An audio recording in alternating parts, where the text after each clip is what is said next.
Hey, Frugal friends, you'll notice that today I'm not alone. I brought my husband with me. I've been listening to a lot of people in the community talking about where one person is frugal and the other person is not, and how do you make a marriage work when you have different philosophies on spending. I have a bunch of questions that I came up with. Let's do it. Yeah. How do you feel? Ready. You feel good? Yeah. Okay. Let's do it. So, to start. Should we tell them my name? Yes. Hi, I'm husband. This is Alex. Let's start before I was in your picture. Like, Alex in his natural state. Would you consider yourself a spender or a saver? I would definitely consider myself more of a spender. Would you say that being married to me has changed you in that way? I still consider myself more of a spender than a saver. Correct, because marriage doesn't change who you are. Hi. That's why I can't think of things distracting me. Did I have to motivate you to want to save money?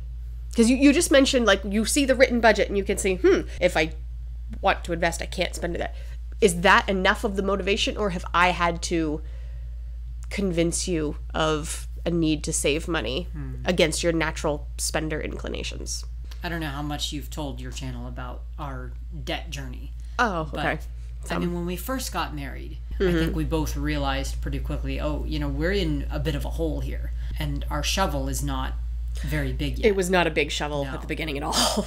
I think that was a lot of motivation for me, just realizing the situation we were in. And the more we wrote out the numbers, and it became very clear how behind the eight ball we were, that was a big source of motivation for me.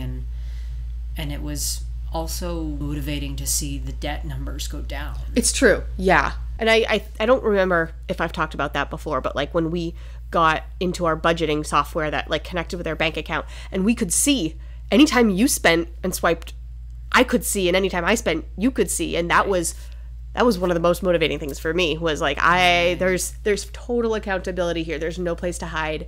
And if I want to get a $5 brownie at the gas station, I have to be able to explain to you why I thought it was worth it. Right. In the face of our big long-term financial goals and whatever. Like, that made the temptations became much less tempting when I knew I would have to explain. And not because you were like looming over me, keeping track of every expense, but like together we wanted that mutual accountability, and we promised that we would like be that for each other. Yeah. But so you wouldn't say that I've nagged you about time to save? No, I wouldn't say you've nagged me. We've been very open. It's been a two-way street of communication and give and take. We both know and understand that there's a lot of goodwill between us on this subject, and we want to meet the other where they're at. And I try to do a better job of not buying things we don't need, because I know that's going to affect you. And I try to do a better job of not going, why are we spending every expense? Right. We each of us have an account where we can spend like this amount of money, we can do whatever we want with. Right. And Alex's account is zeroed out at the end of every month, and I've got like $160 in my account because I just never spend it. But even when it's like from our own accounts, do whatever we want with, there is a little part in my brain that goes, why did he spend the money on that? But do I say that every time? No, I do not. Because well, I'm glad. Marital harmony. Because that's what we agreed to. We agreed it is okay. I would say that the angle you have taken on this, on frugal living and trying to save money and all of this, you are generally willing to do the things yourself. It's true. Yeah, that's a good point. More often than not, when you're trying to save money on something, you're the one taking initiative to hunt through secondhand listings or go thrifting, and you do it yourself. And funny story, so I know what you're gonna tell them. Well, I have to, because it's a hilarious story, and this just marks the difference between us, I guess. I don't know if this is a typical spender versus saver scenario. It's not. I mean, just in general, you're a lot more accepting of secondhand items than I am. Sure. I'm not opposed to them. Yeah. But you welcome them and search them out more readily than I do. Sure. And so she came home yesterday after being out with the kids, and she had this wooden basket, and I'm like, oh, this is kind of cool, and our daughter's climbing all over it, and it, it's great. And I said, oh, where'd that basket come from? She says, oh, I found it on the side of the road. And I didn't, judge her out loud. I mean, she brought home a road basket. And I'm just not the sort of person that would generally stop on the side of the road to pick up a road basket. Can I add to that story, because I didn't tell you the second part of it? Okay, go ahead. So we were driving, and I had the basket in the car. We already had the basket. That part's over. We passed a house. At the end of their driveway, there was some really cool toys. And so our daughter goes, Mom, aren't you going to stop and get the toys on the side of the road? And I had to explain, well, the basket was next to a free sign, and those toys didn't have a free sign. And so she's like, but they were on the side of the road. And I was trying to explain, like, you can't just take things, like, they have to be clearly demarcated as available to pick up off the side of the road. So we had a nice explanatory conversation on the way home with our 4-year-old. So what this tells me is that you're training our daughter to pick up road baskets. I guess so. Weirdest thing you think we've done to save money? Most of the things that we do that are related to saving money, I don't think of them as weird. Really? Not really. Okay. I mean, I'll get, like, maybe there are a couple things that I was not used to. Okay. Things like trying to reuse plastic bags. That was not something that I was accustomed to growing up or being on my own. And a couple of those, now I don't think of those things as weird. Sure. They caught me as different. Yeah.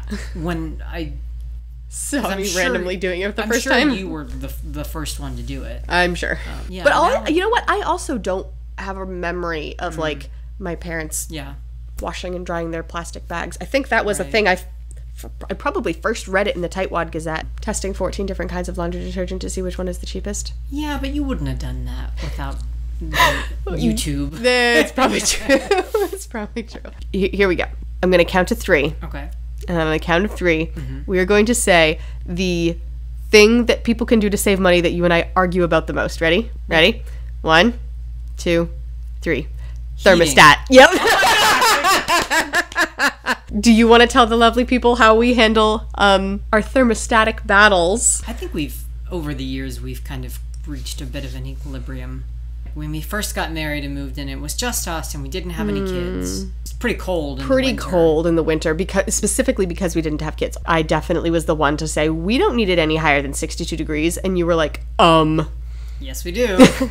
Kids have become third-party yeah, they live here too. Deal-breaker kind of thing. Sure. I mean, their bodies obviously don't regulate heat the way an adult's does, especially when they're really small. Yep. And they're not always capable of telling us if they're too hot or too cold. Do you think we have some secret sauce in our relationship that makes us not have knockout, drag-out money fights? I would assume you would say the same thing, but I would say our secret sauce is communication. Yeah. I think that's one of our strengths. Interestingly enough, and I like the way to look at it. So we started our relationship long distance, and for the first handful of months, the only thing we really had was words. We wrote tons of emails and letters, and we did like phone calls and video chats, but a lot of it was just talking. Novel length emails. And so we ended up with this foundation for our relationship of talking about anything and everything. And we got to the point where we were very open with each other, and as our marriage has gone along, we're I would say pretty good at being vulnerable with each other, and which is a skill, That's not natural. That right. Practice was required. Right. And I will say that going through the Financial Peace University class was definitely pivotal in our financial relationship. Yep. Because before that, both you and I were kind of just going off on instinct. You were and we had very different instincts. Right. You were a natural saver and I was a natural spender, but we didn't really know how to talk to each other about it, and we were just kind of doing our own thing. And so what I think Financial Peace University helped give us common language. Yep. To talk about we've talked about that a lot, that language. Right. And a big piece of that language is our budget, where we sit down before each month happens and decide, okay, this many dollars is coming in this month. Where is it going? I don't disagree with anything you said. I think it's all 100%. But maybe there's two. We couldn't make it work if we didn't each have like the assumption of goodwill on the part of the other. Because I think even if you can talk a lot of big words at each other, even if I like have a thought like, what is he doing? That's not what I say out loud, because I will always assume goodwill on your part. And I think that base assumption it prevents fights before they start, because I'm not coming at you hostile and accusatory. And maybe I can come at you with curiosity, like, can you tell me about this purchase or something? But no assumption of you just being a selfish jerk. Assume that our purchases are an open book to each other, and that if there's something, because again, I mean, we share the same bank account. Everything is our everything money. Shows up in the budget, and so if we can't, it's very hard for us to hide spending from each other. Which gets complicated around Christmas. It does. When we want secrets. Yes. Last question. Yes. And then we can go to bed, because the only time we can film is when the kids are in bed, so this is late. If you were to sit down with a pint of Guinness or tepid water, whatever people are drinking, if you're going to sit down with a drink with a guy whose wife is going full hog into frugality and he's not sure if he wants to get on board, or if you could give that gentleman one piece of advice, what would it be? I don't know. I mean, can I give a couple pieces of advice? Sure, yeah. All right. Because it's hard for me to say one thing. It's not just to make you suffer. That it's... I should hope not. Yeah. Frugality is not a weapon. No, but some people might see it that way. Threatening my ability to enjoy life. Just starting from a point of assuming that your significant other is coming from a good place and has good intentions, trying to attain a certain goal. The next part is really to get on the same page. You need a budget, and you need to work on your budget together. It doesn't have to be both of you doing every last piece of the budget together, but the budget needs to become the point of connection and the point of reference for all of your financial decisions. If you're going to spend money on stuff, put it in the budget. If you're going to have financial goals, say, we want new windows for our house, or I want a new car, or I want something frivolous that's not important. It's fine to have desires that are not critical life needs, but it goes somewhere in the budget in a row of priorities that you both agree to. Right. And so that's where the other piece comes in. It's probably one of the other most important pieces is to sketch out your financial goals as a family, because that's what gives me the motivation to come along with you on the journey. I enjoy that short-term fix, but I'm also interested in meeting our long-term financial goals.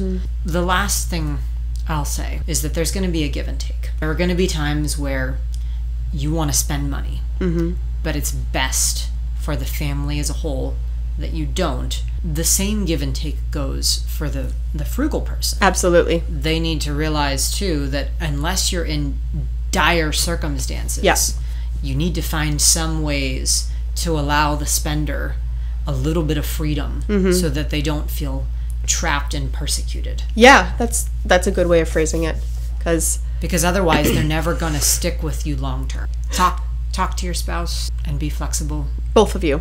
Yeah. If you're a spender and your spouse is a saver, that's good. You can pull each other back to balance. One of your big life pieces of advice originated in like spiritual advice, which is that holiness or virtue is found in the middle of two extremes. Right. And I think that's one of the things we have found in a marriage between a saver and a spender, is that all of our worst impulses are moderated in both directions. Right. Like I've talked about how sometimes I got to a point where I was saving too much money, that I wanted to be more generous, but I wasn't being. And our marriage is good because we found a nice equilibrium between the two extremes of saving too much or spending too much. It has made us both better people. Mm-hmm. Good Lord, we have been talking for over an hour, so I'm splitting it up. If you want to see this conversation continue, because we have lots of fun things to say, I will send you to this, or maybe this video next, which is just the continuation of our conversation, and I'll see you over there. Bye, YouTube.